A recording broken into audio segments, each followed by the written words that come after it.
kemenangan kotak kosong ini sebagai bentuk perlawanan balik dari suara-suara mereka yang tidak terakomodasi dalam pilkada ini. Itu faktor pertama ya. Di pemilu di negara manapun ya baru Indonesia yang seperti ini gitu loh. Emang ala ini ya, apa ajaib ya gitu. Ajaib ini memang gitu. Jadi saya pikir memang ini sebagai sebuah eksperimentasi politik sebenarnya. Tapi menurut Mas Wasis, sukses apa enggak? Kan ini pertanyaannya. Ya kalau secara statistik jumlah partisipasi pilkada itu yang terendah malah.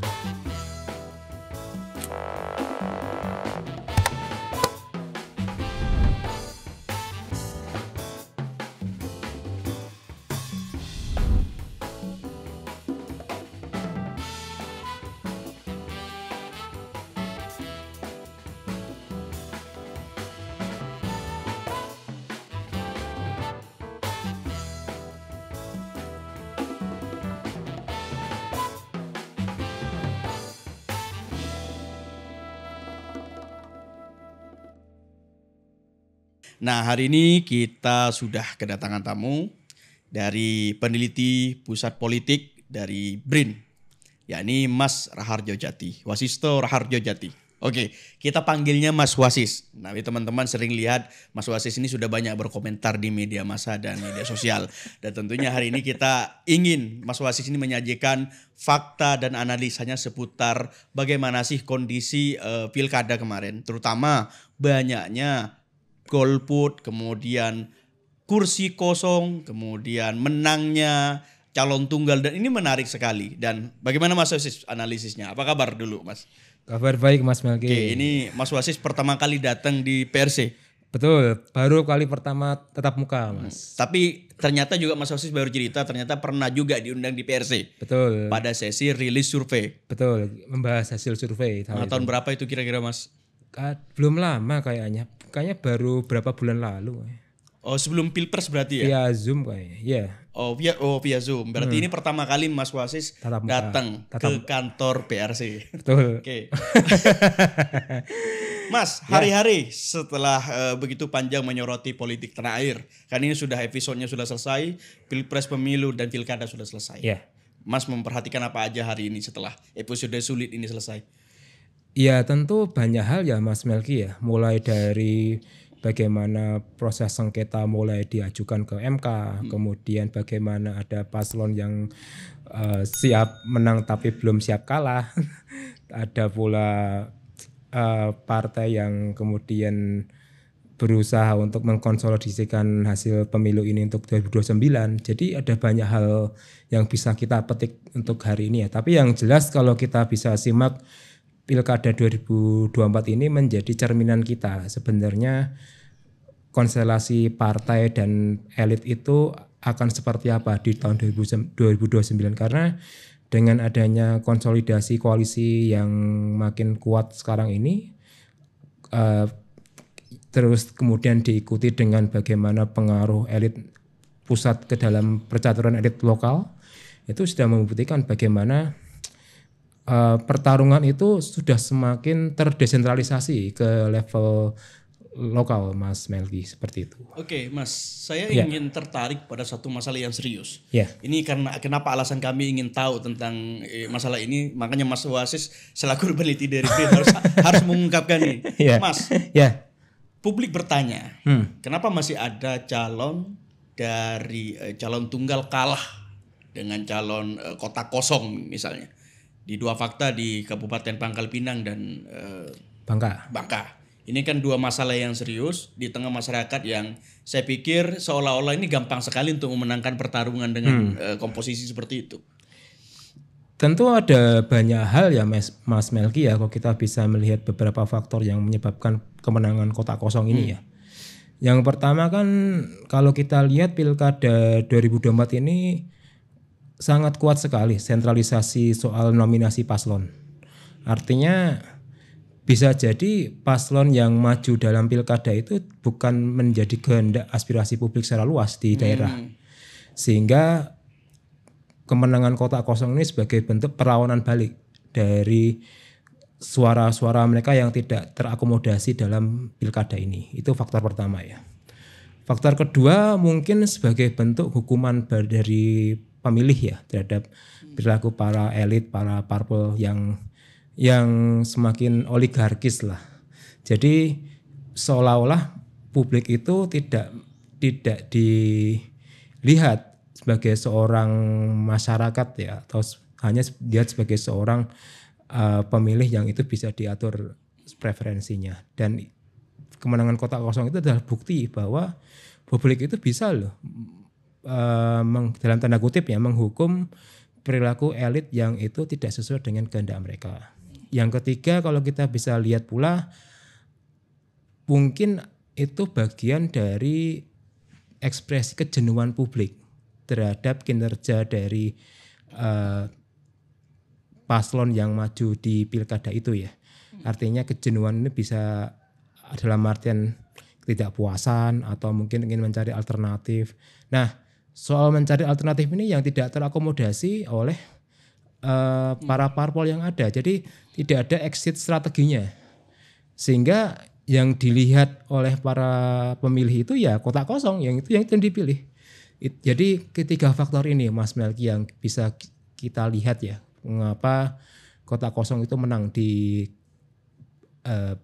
Pilkada Bangka dan Pangkal Pinang sebenarnya. Oke, ini kan data yang saya lihat bahwa tren naiknya kotak kosong itu sangat tinggi sekali Mas. Atau calon tunggal lah ya. Hampir 35 calon hari ini 27, Mas. Ya, satu gubernur dan 34-nya sekian untuk kabupaten kota. Yeah. Di 2020 itu masih 15. Yeah. Artinya kan trennya naik Mas. Nah, apa yang membedakan dua masalah variabel ini? 15 menuju sampai 35. Apa memang ini dipengaruhi oleh koalisi partai yang sangat berpengaruh di pusat hingga menetes ke pilkada?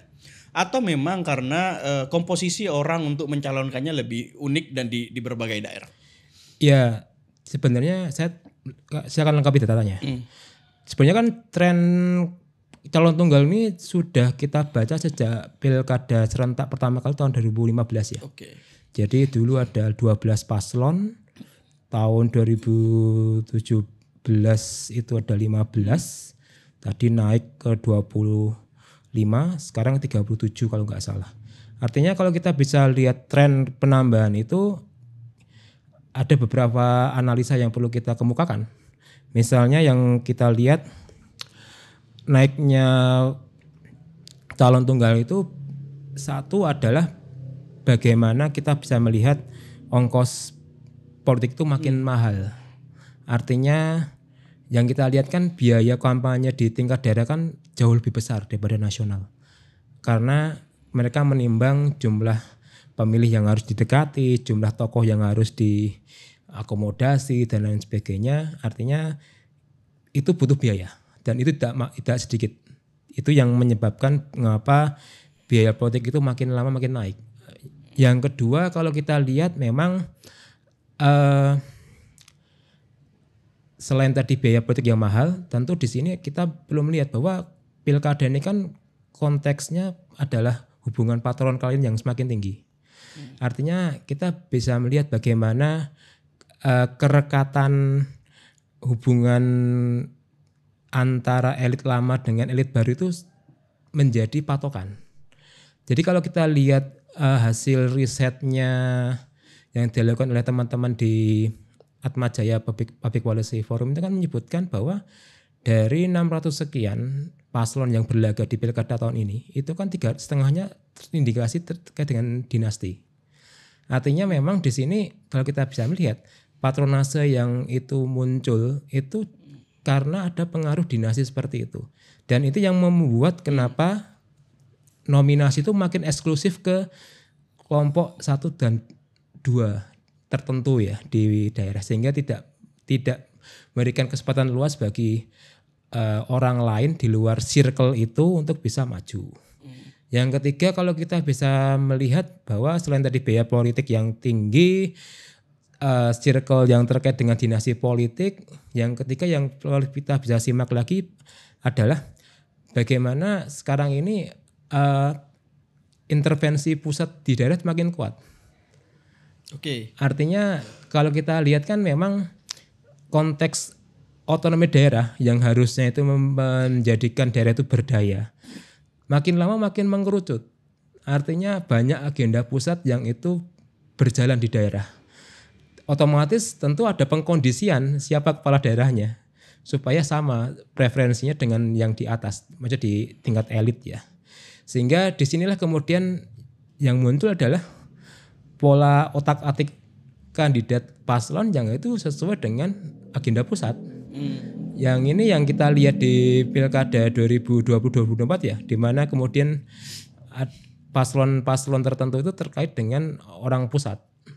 Jadi ini yang menyebabkan mengapa kemudian kotak kosong itu atau mungkin di sini calon tunggal selalu menjadi preferensi ya Mas. Karena di sini ada kepentingan-kepentingan yang ada di daerah, ada di pusat yang saling berkelindan di daerah. Oke, ini yang juga saya perlu pertanyakan sama Mas Wasis misalnya. Bukannya MK juga pernah mengeluarkan keputusan di tahun 2024 bahwa ada syarat tertentu 6% atau 6,5 sampai 10% partai bisa mencalonkan diri. Tapi ternyata kan telat Mas. Itu sudah kayaknya sudah pencalonan sudah diatur, ditetapkan, baru kemudian peraturan MK baru terbit. Nah, ini kembali lagi kepada apakah kemudian itu kan tidak disadari atau tidak bahwa ada semacam persiapan yang sudah diketahui oleh partai ketika putusan MK itu keluar. Sehingga akhirnya apa? Koalisi yang sudah terbangun di nasional nampaknya sudah sangat kokoh sehingga sulit untuk masyarakat mencari alternatif lain.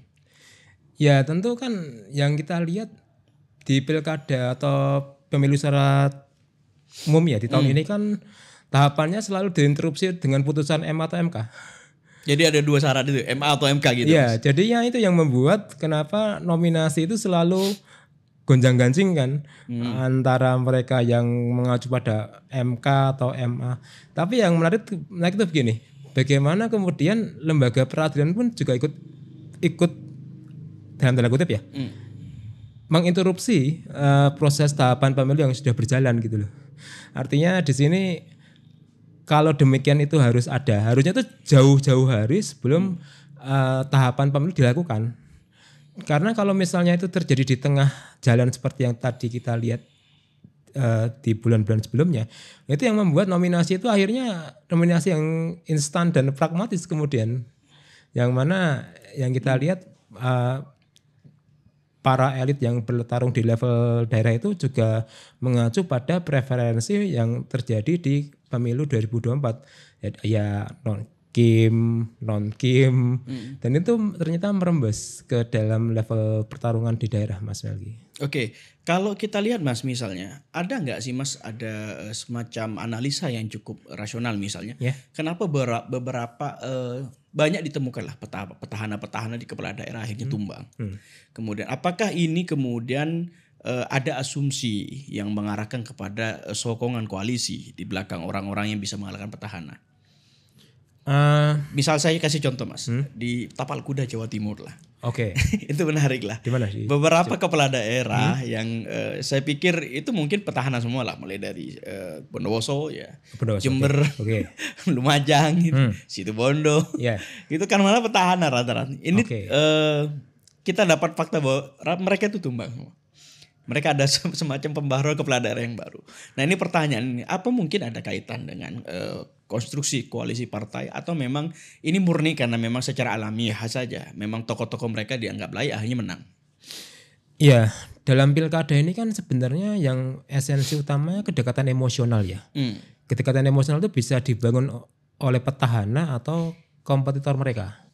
Artinya kalau kita melihat kekalahan petahana di berbagai macam daerah itu menunjukkan mungkin salah satunya terjadi karena kerenggangan emosional antara pemilih dengan si petahana ini, sehingga pemilih kemudian beralih ke calon alternatif lain. Yang kedua, kalau kita lihat dalam pilkada kan peran middleman kan selalu berpengaruh ya, entah itu tokoh-tokoh informal di masyarakat yang mana mereka punya otoritas tersendiri kan dalam memobilisasi ini diarahkan ke calon yang mana. Artinya kalau para petarung di pilkada itu bisa memelihara atau mungkin menyemai para middleman atau orang-orang sebagai agen di pilkada itu akan menentukan arah suara itu mau kemana. Yang ketiga kalau kita bisa lihat yang paling krusial tentu adalah mungkin di sini juga lagi-lagi kita bicara politik uang ya. Karena mau nggak mau itu menjadi semacam norma yang ternormalisasi sebenarnya. Norma yang ternormalisasi.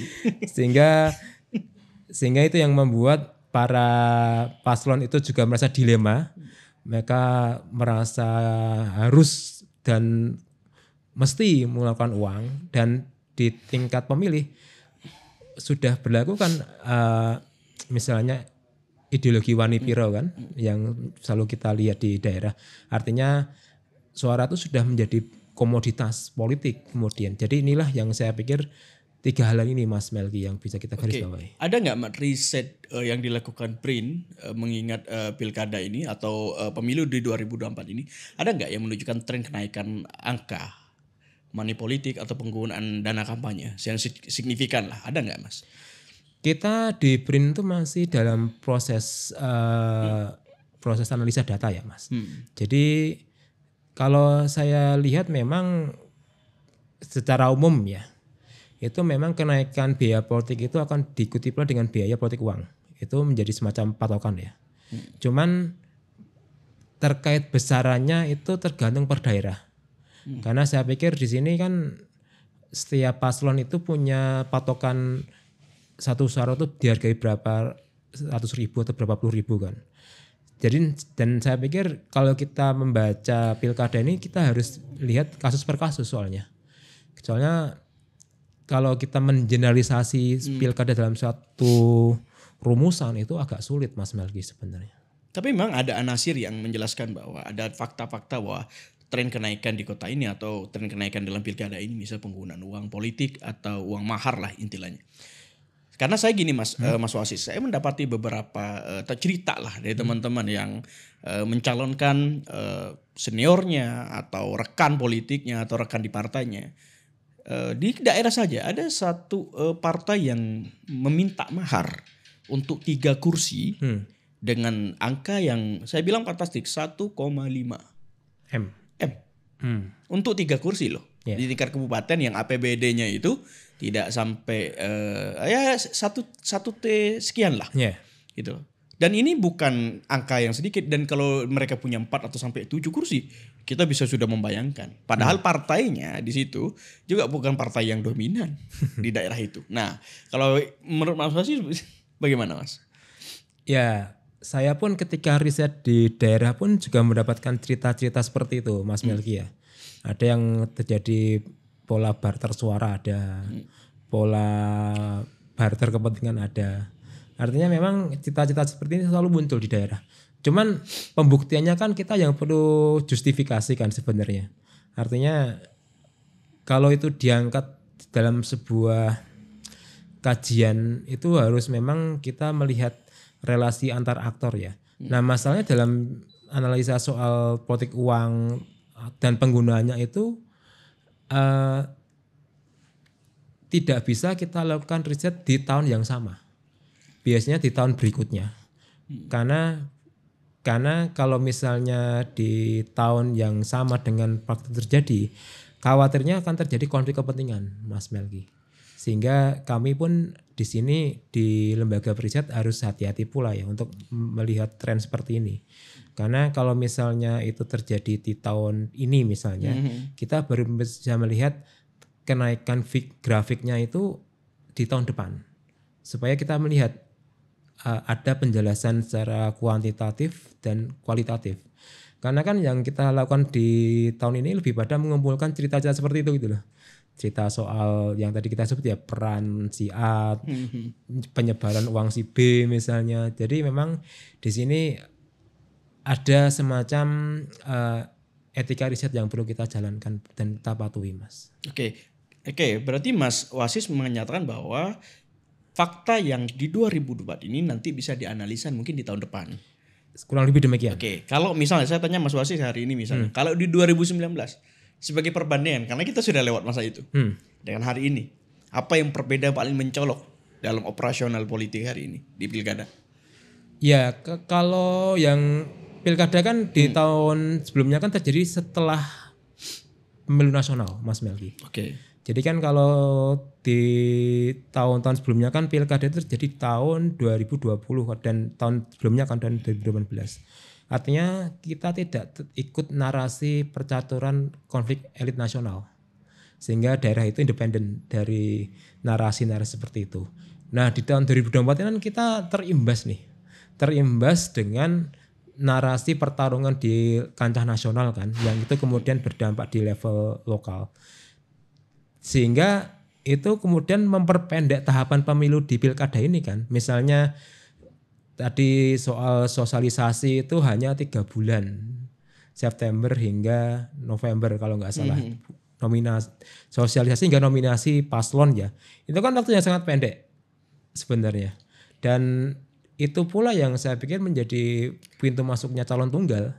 Karena dengan waktu kurang 3 bulan seperti ini ya siapa sih yang mau mencalonkan diri dengan waktu yang sangat ketat gitu. Kalau yang bersangkutan tidak didukung oleh sumber daya yang kuat seperti itu Mas Melki. Jadi ada jeda itu yang terlalu sedikit artinya membuat lahirnya calon tunggal itu lebih dominan. Begitu Mas Wasis? Saya pikir demikian karena pencalonan kan tidak bisa kita lakukan dalam 1, 2, 3 bulan ya Mas Melki. Itu kan pembicaraan yang sangat panjang kan. Maksud saya di sini kan kita tidak bicara dalam artian kita membentuk koalisi dengan para partai. Kita kan juga berkoalisi dengan tokoh-tokoh di masyarakat kan. Bagaimana dia menjadi tim sukses, dia menjadi tim yang itu untuk melakukan counter wacana misalnya. Artinya hal-hal seperti ini yang membuat orang ketika dia mau maju ke dalam pilkada akan berpikir ulang sebenarnya. Jadi ada proses yang akhirnya sulit juga ya kalau nyalon ya kalau dalam waktu segini ya. Banyak beban juga ini kayaknya gitu. Betul. Dan itu yang membuat orang-orang berpikir 2 kali malah. 3 kali ya. Karena dengan pendeknya waktu tahapan ini yang terpotong karena tahapan pemilu nasional kemarin itu. Oke, Mas, kalau soal mahar misalnya, mahar politik yang kita bahas barusan itu. Kenapa kemudian banyak partai akhirnya lebih menempuh untuk daripada mencalonkan kadernya dan akhirnya kemudian lebih tertarik untuk menjual kursi atau rekomendasi daripada mencoba untuk menawarkan kadernya yang baik di partai-partai di berbagai daerah. Itu kan paling harus kita bicarakan lebih serius, Mas. Ya. Nah, ini yang saya lihat sebenarnya partai-partai kan kemudian akhirnya juga terimbas adanya faktor personalisasi politik kan. Artinya bagaimana ketokohan figur itu yang menjadi utama daripada mengangkat kadernya sendiri. Karena begini Mas Melki, kalau misalnya kita mendidik kader dari tingkat bawah, dari tingkat DPAC ya, hingga level paling tinggi misalnya DPD atau mungkin DPP misalnya, itu biayanya mahal Mas. Dan itu belum tentu jadi orangnya ya, maksudnya yang dididik seperti itu. Kalau mahar kan istilahnya kan potong kompas untuk membentuk calon yang sudah jadi seperti itu Mas Melki. Artinya kita tidak perlu berkorban biaya politik jangka panjang, tapi dengan mahar ini seolah kita memotong pembinaan seperti itu. Karena calon yang bersangkutan sudah punya sumber daya, sudah punya ketokohan, banyak partai tinggal menjadi kendaraan seperti itu. Itu bukan sama saja kita menyerahkan kepada oligarki non ekonomi atau oligarki di politik ketika membuat partai akhirnya ya udahlah mahar aja nih, main mahar aja lah wis, enggak usah nyalonin kader kita sendiri gitu Mas. Ya lagi-lagi ini masalah pilihan politik ya Mas Melki ya. Ada yang memang partai itu punya otoritas, tapi ada pula yang menyerahkan semua ke calon yang bersangkutan. Tergantung karakteristik daerahnya masing-masing Mas Melki ya. Ya kalau level nasional ya partai masih punya kuasa karena kan partai-partai ini kan yang punya hak untuk menominasikan kan. Tapi kalau daerah kan ya antara ya dan tidak sebenarnya seperti itu. Jadi kembali lagi ke kasus per kasus Mas Melki sebenarnya. Oke, tapi Mas Waris misal sepakat nggak kalau ternyata kalau partai terlalu banyak melakukan mahar politik, akhirnya partai tidak berhak melakukan kontrol ketika kepala daerah yang didukungnya jadi? Sebenarnya kalau kita lihat dalam konteks ini kan mahar itu sebagai bentuk ijab kabul ya. Ijab kabul, oke. Ijab kabul antara sah tidaknya suatu pencalonan kan. Sebenarnya sih kalau konteksnya itu memang kalau yang bersangkutan itu sudah dilantik menjadi kepala daerah definitif, sebenarnya partai sudah berada di ranah yang lain sebenarnya. Dan calon ini sudah punya kuasa penuh untuk bisa menjalankan pemerintahan kan. Karena ijab kabul kan ibarat kita itu ya meminang. Tapi kan setelah meminang ya sudah urusan masing-masing kan. Rumah beda ranah lah seperti itu. Jadi saya pikir memang di sini lagi-lagi tergantung pada konteks nominasinya. Apakah di kontrak politik itu partai masih punya hak untuk mengatur ya, atau paslonnya ini ketika menang ya mereka sudah punya independensi sendiri dalam mengelola daerah tanpa adanya komunikasi dengan parpolnya sendiri, Mas. Atau mungkin di Pangkal Pinang dan di Bangka itu juga potret seperti itu kali, Bang. Ya Mas Wasis, kira-kira bahwa ternyata masyarakat Pangkal Pinang maunya si ini, tapi semuanya partai malah menyerahkan kepada orang si A misalnya. Ya inilah yang tadi kita singgung di awal ya Mas Melki, bahwa adanya sentralisasi pencalonan yang dilakukan dari atas ini yang membuat aspirasi dari bawah tidak disampaikan. Ya maksud saya di sini calon yang dikehendaki publik ya kalau itu berasal dari survei atau hasil jajak pendapat yang lain, tapi tidak terakomodasi oleh para parpol, yang terjadi ya seperti itu memang. Artinya publik akan melihat calon lain, atau mungkin kalau ada kota kosong ya dipilih seperti itu. Oke, Mas, kenapa begitu padat jadwal? Ini kan saya juga ingin tahu dari alasan Mas Wasis misalnya. Kenapa begitu padat antara jarak pilkada dengan pemilu, pilpres tentunya? Kenapa ini begitu padat? Dan kenapa tidak memberikan jeda sedikit untuk bernapas lah dari hal yang baru kelar di pilpres kemarin, baru dipadatkan di pilkada kemarin. Atau memang ada asumsi lain bahwa untuk melanjutkan tren kemenangan di pilpres, sehingga kemudian ada kemudian sisa-sisa amunisi atau komunikasi politik yang masih cukup kuat sehingga diseminasikan dengan proses pilkada di berbagai daerah. Ya, sebenarnya kalau kita baca tren pilkada serentak ini kan tadi yang kita sebutkan selalu setahun sebelum atau setahun 2 tahun sesudah pemilu nasional. Iya. Artinya kan memang di sini ada 2 pemilu yang berdiri sendiri kan, pemilu nasional sendiri, pemilu kada sendiri. Kalau kita lihat asumsi atau mungkin dasar mengapa terpisah, bisa jadi karena untuk menghindari publik itu kelelahan secara politik ya. Dan itu asumsi pertama. Asumsi kedua mungkin untuk menekan biaya politik yang makin mahal secara penyelenggaraan ya, sehingga dipisahlah pilkada itu. Namun kalau bagi elit tentu beda pola pikirnya. Jadi justru kalau pilkada itu dipisah tahunnya, bisa jadi kepala daerah yang dipilih itu akan tidak sesuai dengan kehendak pusat misalnya. Oke. Atau yang kedua mungkin kepala daerah itu akan menjadi bibit-bibit awal untuk menjadi pemimpin nasional. Sehingga tidak bisa terkontrol seperti itulah. Nah, 4 asumsi ini yang saya pikir saling berinteraksi ya di pilkada 2024 ini ya. Karena kalau kita lihat ini kan baru kali pertama sejak pilkada serentak dilakukan dari 2015 itu dilakukan secara bersamaan dengan pemilu nasional. Nah, bisa bentar Mas, ini uji coba apa tidak Mas menurut KPU Mas? Atau memang karena terpaksa ada unsur tertentu yang harus dilaksanakan secara berdempetan seperti ini?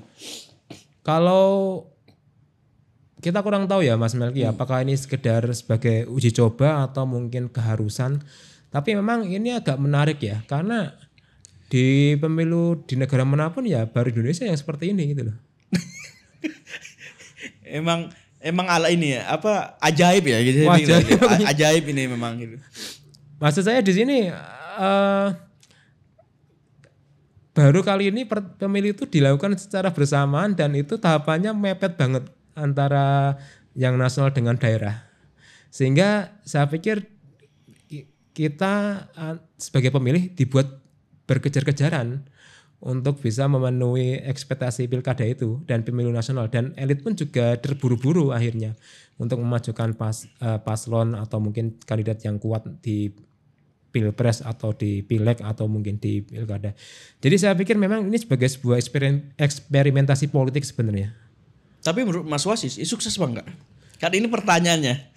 Ya kalau secara statistik jumlah partisipasi pilkada kita itu yang terendah malah sepanjang sejarah pilkada sejak tahun 2005 ya. Oke. Kalau yang sebelumnya kan angka partisipasi pilkada itu di angka 75-73%. Nah sekarang 68%. Itu jauh dari angka normal sebenarnya. Apa kita sebut itu karena muak atau gimana Mas?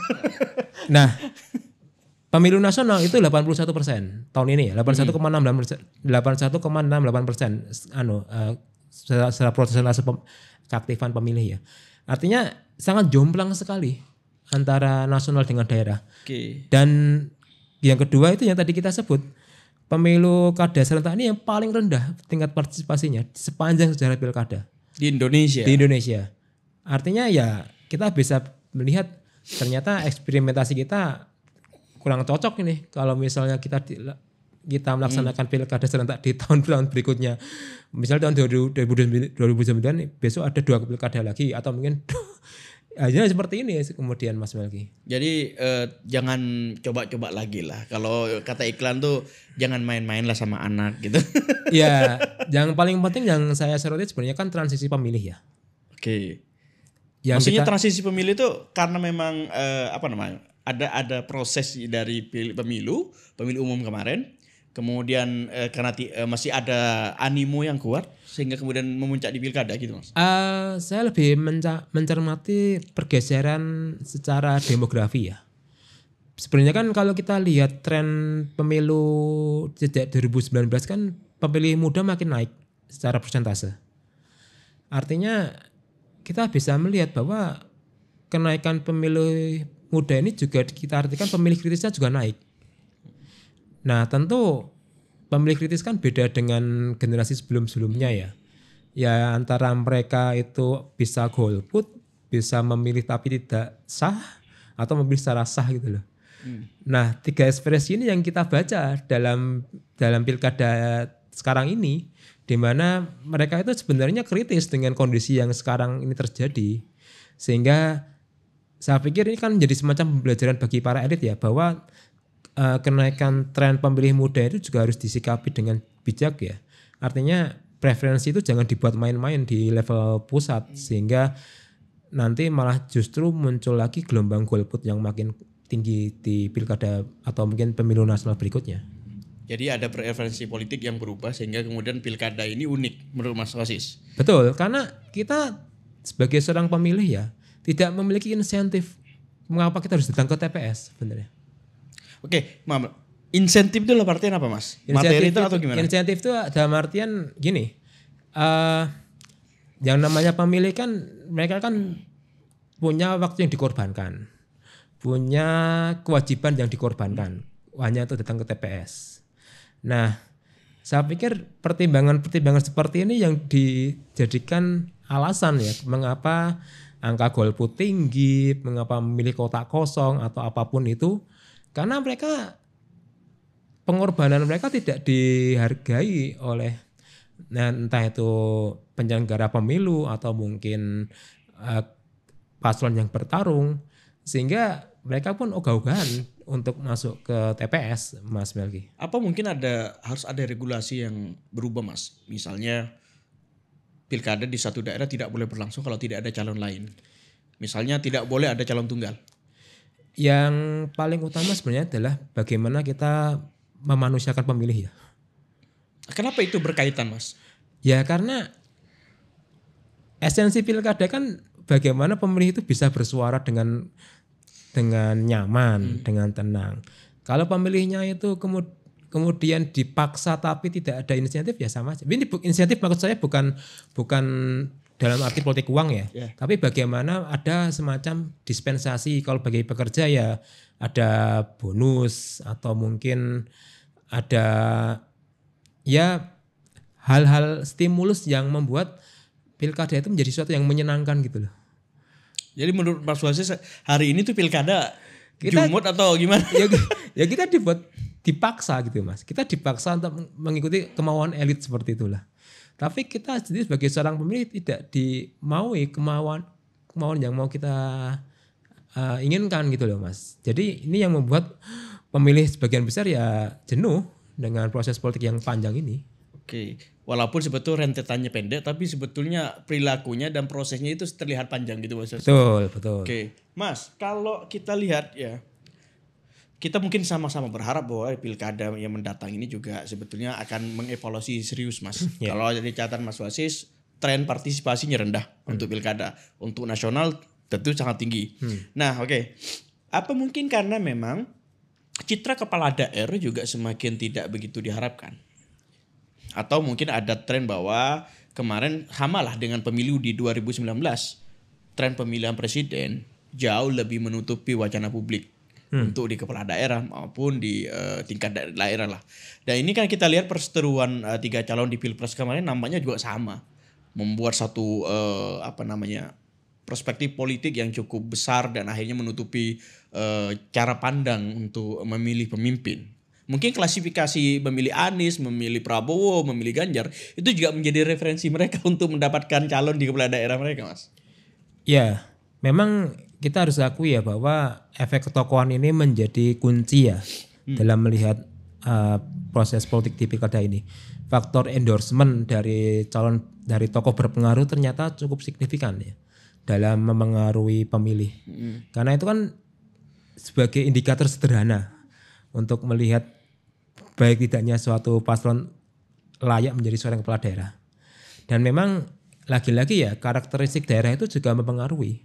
Kalau endorsement itu dilakukan oleh calon yang itu sama secara identitas dengan bagian dari pemilih akan jalan. Tapi kalau endorsement itu berada di lingkungan yang heterogen misalnya, itu akan susah. Karena bisa jadi yang di-endorse itu tidak sesuai dengan pemilih yang ditarget gitu Mas. Jadi kita perlu melihat bahwa konteks lingkungan, konteks sosial kultural, sosial budaya itu bermain dalam faktor endorsement seperti ini Mas Melki. Oke, Mas terakhir Mas. Saya ingin tertarik sekali untuk mendalami kenapa kemudian Mas bilang bahwa di awal tadi bahwa peran otonomi daerah akhirnya cukup melemah dengan porsi pemilihan pilkada yang dibilang tadi cukup banyak diinfiltrasi oleh oligarki dan kemudian kepentingan elit nasional.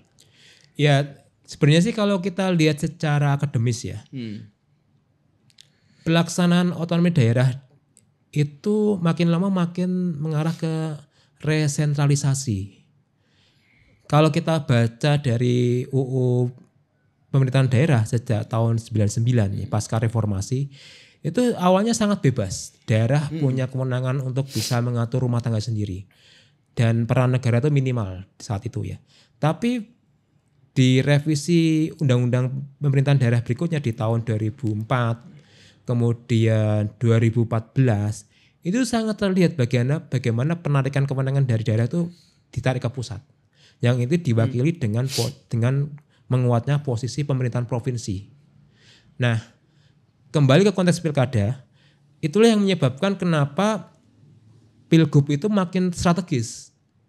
Pilgub makin strategis. Karena dia sebagai wakil pusat di daerah dan gubernur ini sebagai pembina bupati wali kota di bawah.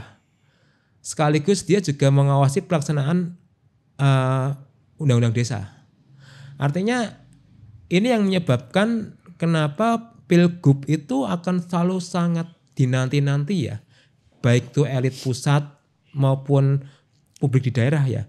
Karena tren otonomi daerah kita yang kita jalankan selama ini itu sangat terlihat jelas ya bagaimana peran seorang gubernur itu makin lama makin kuat pengaruhnya. Dan pengaruh bupati wali kota pun sekarang ini ya dalam tanda kutip harus sesuai dengan arahan pusat.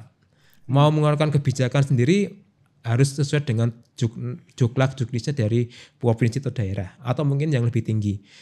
Ya ini yang membuat kenapa proses pilkada itu ya kemudian sebagai bentuk pertarungan antara kepentingan elit dan juga aspirasi daerah sebenarnya, Mas. Itulah kenapa kemudian maaf Mas, ini kita harus singgung sedikit lah. Ya? Koalisi Kim misalnya mencoba untuk meratakan Jawa misalnya. Ya memang harus kita akui secara statistik itu Jawa kan pemilihnya mendominasi DPT kita dari tahun ke tahun. Paling tinggi kan Jawa Barat, Jawa Timur, Jawa Tengah. Kalau kita melihat tren pertumbuhan pemilih di 3 provinsi ini kan makin besar. Dalam artian untuk investasi politik jangka panjang ini sangat strategis bagi koalisi yang berkuasa atau bagi paslon tertentu ya. Karena itu bisa jadi jalan menuju kursi nasional sebenarnya. Sekalipun Jakarta harus lepas misalnya di koalisi Kim misalnya hanya RK kalah misalnya. Gitu. Nah ini Jakarta menarik ya. Soal Jakarta ini kan menarik. Ini kan kali pertama Jakarta tidak lagi berstatus ibu kota. DKJ kan. Kalau dulu kan DKI, sekarang DKJ. Nah ini akan menjadi semacam tantangan bagi gubernur terpilih nanti ya. Apakah bisa mempertahankan status Jakarta sebagai barometer politik nasional? Oke lah, secara ekonomi Jakarta akan tetap menjadi pusat ekonomi Indonesia ya. Tapi secara politik dan pemerintahan apakah Jakarta akan sama seperti halnya Jakarta di era masih menjadi ibu kota? Nah kita masih menanti-nanti nih kapan Perpres pemindahan ibu kota ditangani oleh Presiden Prabowo ya. Kalau itu terjadi, semua kelengkapan unsur pemerintahan diboyong ke Nusantara di Kalimantan Timur, ini akan menyisakan Jakarta sebagai daerah dengan pusat ekonomi terbesar di Indonesia. Dan tugas gubernur terpilih adalah apakah masih bisa mengembalikan kejayaan sebagai barometer politik nasional atau sebaliknya Mas Melki sebenarnya. Ataukah candra di muka politik itu akan dibawa ke IKN aja sekalian gitu. Nah itu karena bisa jadi kalau misalnya seperti itu yang terjadi, akan terjadi 2 kutub malah, Nusantara dan Jakarta kemudian. Nah ini yang menjadi tantangan berikutnya Mas. Jadi lebih menarik Mas. Jadi antara kahyangan dan bumi itu bisa bikin cendera di mukanya masing-masing lah. Betul. Kim versi, mungkin Kimnya cocoknya di IKN aja lah. Mungkin nanti PDIP-nya bikin cendera di mukanya di Jakarta saja. Oke Mas, Wasis terima kasih sudah berdialog panjang tentang analisa tentang pilkada. Terima kasih atas diskusinya. Pemilu serentak kemarin. Dan mudah-mudahan BRIN lewat Mas Wasis tidak bosan-bosan lah. Kemudian nanti berkolaborasi untuk menyampaikan banyak temuan data atau analisanya di podcast kami lah.